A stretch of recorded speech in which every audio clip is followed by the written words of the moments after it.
हे बघ, सावलीवर रागावून काही होणार नाही. तिने जे काय केलं असणार ते आपल्या घराण्याच्या हितासाठीच केलं असणार ना. हो, तिने जर का आपल्या घराच्या हिताचा विचार केला असता ना, तर जगन्नाथने आपल्या घरात येऊन एवढे तमाशे केलेच नसते. तुम्हाला त्यांनी मारलंच नसतं. आपल्या सगळ्यांचा या सगळ्यामुळे अपमान झालाच नसता. हे कळतंय का तुम्हाला?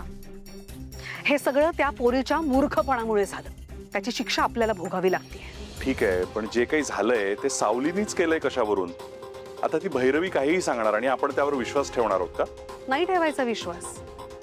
मी कुणावरही विश्वास ठेवत नाही आंधळेपणानं. मी स्वतःच्या डोळ्यांनी गोष्टी बघणार आहे, शहानिशा करणार आणि मगच विश्वास ठेवणार. ओके? तुम्ही शोधत होतात का मला? मला वहिनीने सांगितलं. हो. तुम्ही फोन केले आहेत का मला? सॉरी, मी रेकॉर्डिंग मध्ये होते, सायलेंटवर होता फोन. नाही नाही, ते असंख्य मिस्ड कॉल्स माझे असतील तुझ्या फोनमध्ये, पण त्याकरता फोन नकोय. एका वेगळ्या कामाकरता फोन पाहिजे. फोन दाखव आणि अनलॉक करून दे. आई, फोन तपासण्या इतपत काय झालंय?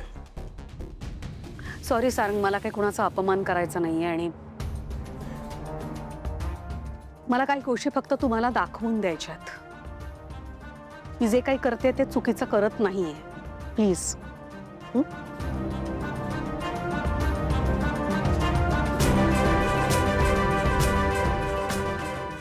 हा नंबर तू जगन्नाथला दिलास?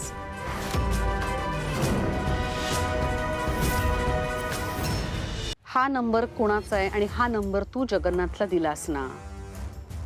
कोणाचा नंबर आहे सावली? साखरे डॉक्टरांचा नंबर आहे हा.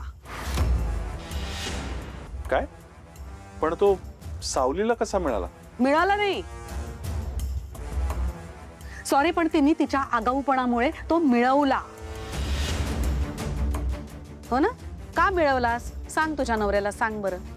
कारण हिला संशय होता आम्हा तिघांवर, म्हणजे माझ्यावर, भैरवीवर आणि साखरे डॉक्टरांवर.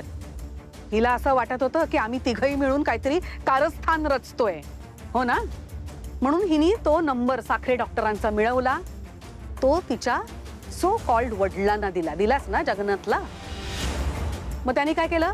काहीही विचार न करता तो कामाला लागला हिच्या शंकेचं निरसन करायला. बरोबर? तू जगन्नाथजींना डॉक्टरांचा नंबर दिलास? हो, पण माझा चुकीचा उद्देश नव्हता. उद्देश काहीही असो, त्याच्याशी मला काहीही घेणं देणं नाही. पण या एका नंबरमुळे काय काय घडलंय हे कळतंय ना तुला? तेवढी शहाणी आहेस तू. त्या डॉक्टरांनी जाऊन जगन्नाथला काहीतरी सांगितलं. जगन्नाथने त्याच्यावरती विश्वास ठेवला आणि अर्थाचा अनर्थ केला. त्यानंतर इथे येऊन तमाशे केले, तुझ्या सासऱ्यांवर हात उगारला आणि हे सगळं तुझ्यामुळे झालंय. तुझ्या संशयी स्वभावामुळे. हे कळतंय तुला? सॉरी बाबा, माफ करा मला. मला माहित नव्हतं की इतका मोठा अनर्थ होईल. मला फक्त सत्य जाणून घ्यायचं होतं. सापडलं सत्य? तुला सापडलं? सत्य काय आहे ते कळलं की आणखीन काहीतरी शोधून काढायचंय तुला मोठं, नाही ना?